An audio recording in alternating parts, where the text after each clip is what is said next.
César Vallejo, poeta peruano, es un personaje rodeado de controversia debido a su vida marcada por el sufrimiento, la injusticia y su compromiso político.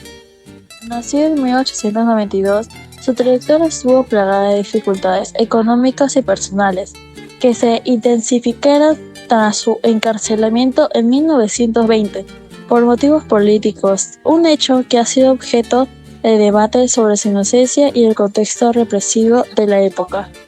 Su obra, que abarca desde el modernismo hasta la vanguardia, refleja una profunda conexión con el sufrimiento humano y una crítica a las injusticias sociales, consolidándolo como una figura clave en la literatura latinoamericana.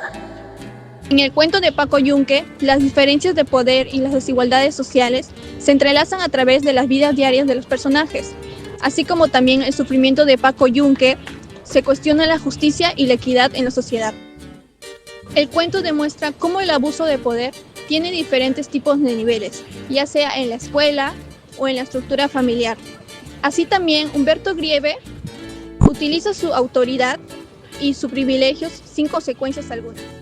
En el reportaje de hoy hablaremos con Óscar Mendrana, que es psicólogo con habilidades efectivas y comprensión en las dinámicas humanas.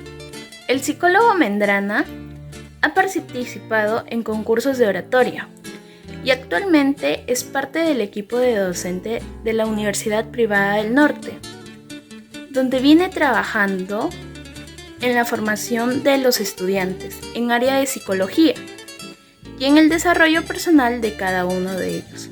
Con esto, doy pase a la entrevista. Buenas tardes, licenciado Óscar. Es un gusto poderlo tener en esta entrevista. Me gustaría hablar con usted sobre la tesis del cuento de Paco Yunque, de César Vallejo, que está enfocado en la desigualdad social que es producto del abuso de poder. Claro, vamos aquí a poder revisar todos los puntos de vista, tanto desde un punto de vista profesional como psicólogo, como en ustedes, futuros colegas, para poder obviamente abarcar lo que es esto de la desigualdad social y de igual forma el abuso de poder en el cuento de Paco Yunque.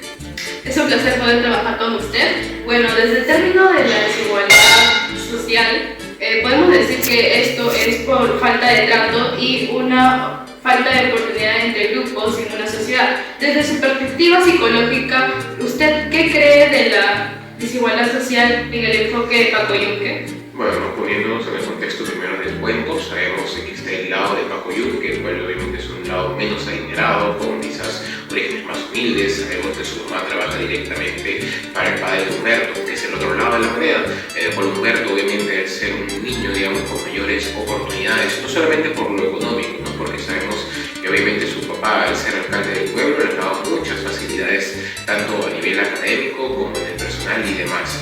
Pero bueno, obviamente ya colocados en ese contexto, basándonos en la realidad actual, obviamente en nuestro Perú, sabemos que todavía existe este tipo de desigualdades, ¿no? Tanto desde la descentralización del estudio, porque sabemos, y creo que todos somos conscientes que aquí en Lima hay mayores oportunidades que quizás en provincia, pero obviamente por otro lado sabemos de que esto se puede tratar y se puede mejorar en un trabajo conjunto con todos los profesionales, tanto psicólogos, profesores y obviamente todos los que se vean implicados. Mucho gusto, licenciado Óscar. Muy interesante con lo que habló anteriormente sobre la desigualdad social. Ahora mi pregunta sería con respecto al abuso de poder que tuvieron Humberto Grieve y el profesor. ¿Cómo se manifiesta? Con respecto a su punto de vista, ¿qué sería el abuso de poder ahora en la actualidad? Claro, mira, primero que nada, como tú dices, ¿no? ¿Cómo se evidencia el abuso de poder en el cuento? Bueno, hay diferentes situaciones, ¿no? La primera, si no me equivoco, es cuando mi Humberto Grieve llega tarde a las clases, ¿no? Y él, obviamente, el profesor lo increpa, pero el profesor, al no, digamos, al tener ese miedo por el poder del padre de Humberto, obviamente deja pasar este acto.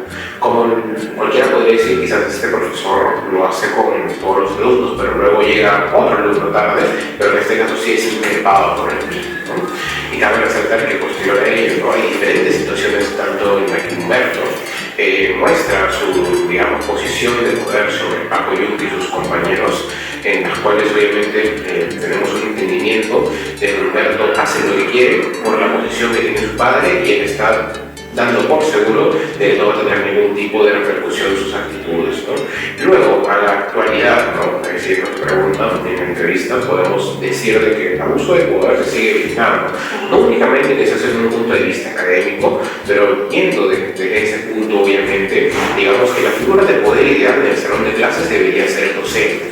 Pero en este caso, ponemos en el contexto del cuento de Paco Yunque, sabemos que la figura de poder debería ser en este caso un perro, el cual obviamente hace lo que quiere en el salón de clases, pero en la actualidad tiene que trabajar, que obviamente tenemos que saber que las figuras de poder son los adultos, ¿no? Dentro del salón de clases, llámese un auxiliar, llámese un profesor, por lo que es muy importante poder detallarlo, ¿no? Claro, se dice por el favoritismo. Tal cual. Para finalizar con esta entrevista, licenciado Oscar, luego de haber conversado sobre el abuso de poder y la desigualdad social que se ve transmitida en el cuento de Paco Yunque y en la actualidad, ¿qué reflexión desde su punto de vista nos dejaría? Bueno, obviamente ya hemos realizado dos puntos muy importantes, tanto el abuso de poder como la desigualdad. Una reflexión que puedo dejar como profesional de la salud mental es obviamente limitar, no únicamente al Estado, porque sabemos que en la actualidad, si pueden existir miles de planes de prevención y demás, sabemos que al final esto no se evidencia o no se ve un resultado, digamos, a favor para nuestros menores hijos y igual forma estudiantes, ¿no? Indiferentemente de los grados académicos, sea primaria, secundaria, instituto o universidad, lo que se busca es obviamente que se trabaje en conjunto, ¿no?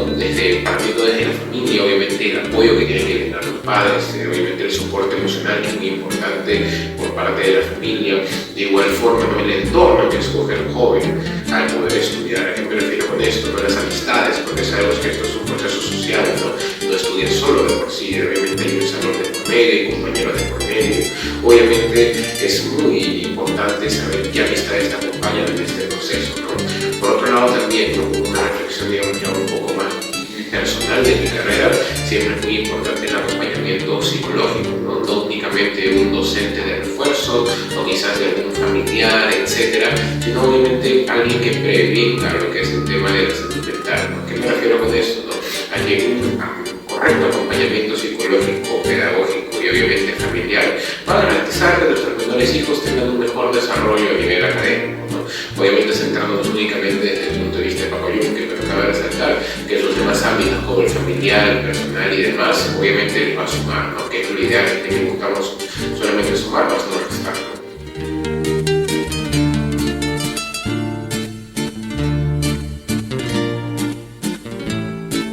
En conclusión, la discriminación se transmite de generación en generación a través de la formación familiar y social. Por estas razones se concluye que dicha problemática, junto a la desigualdad social, afecta el bienestar emocional de los niños, lo cual los vuelve sumisos ante cualquier abuso o maltrato. Por otro lado, en el cuento se percibe cómo el autor enfatiza una problemática actual. Al respecto, los ciudadanos deben de desarrollar actitudes éticas y morales que permitan la integración de todos sin importar las diferencias sociales. Agradecemos sinceramente al especialista por el tiempo y la experiencia que compartió con nosotros durante la entrevista.